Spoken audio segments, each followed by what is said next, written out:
Hey friends, so let's talk about the next obligatory scene that we need to see in a romance novel in order for the story to really feel like it's working. So if you missed it, I've been reading the story Wild Orchard by Isabel Dick. It is a story that was written in, or at least published in 1945, but it's set in 1840. And so we've been following the story of Harry and Jan as they fall in love and go about their life. And so we have went over the meet cute scene, we have went over the first kiss or the first intimate moment scene, and now we're going to go over the next scene, which is the confession of love scene. In the confession of love scene, this is usually the point where we know that the relationship is no longer platonic, like they're going in, diving in head first, all of that stuff.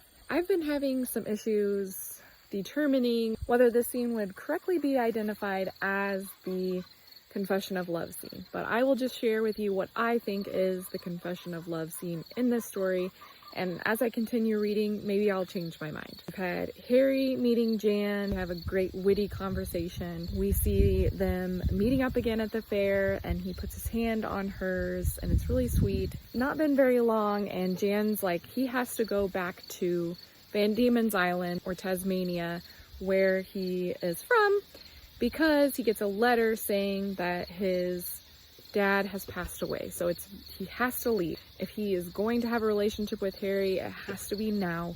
They have to get married. And how is he going to convince her dad of that? So long story short, he's able to convince her father that he should be allowed to marry Harry.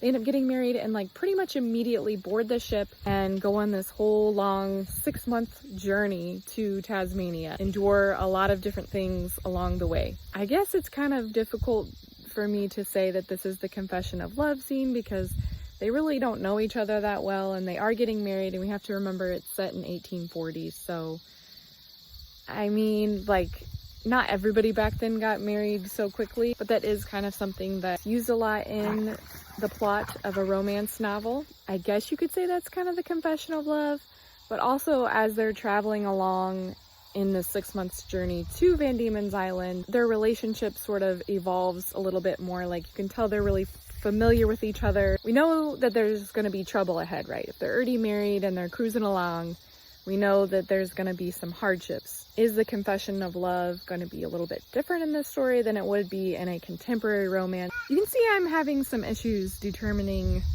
if this really is the confession of love in this story. So we'll keep diving into this, we'll keep dissecting it and see how it goes. So stay tuned for part 4, where what comes together must come apart.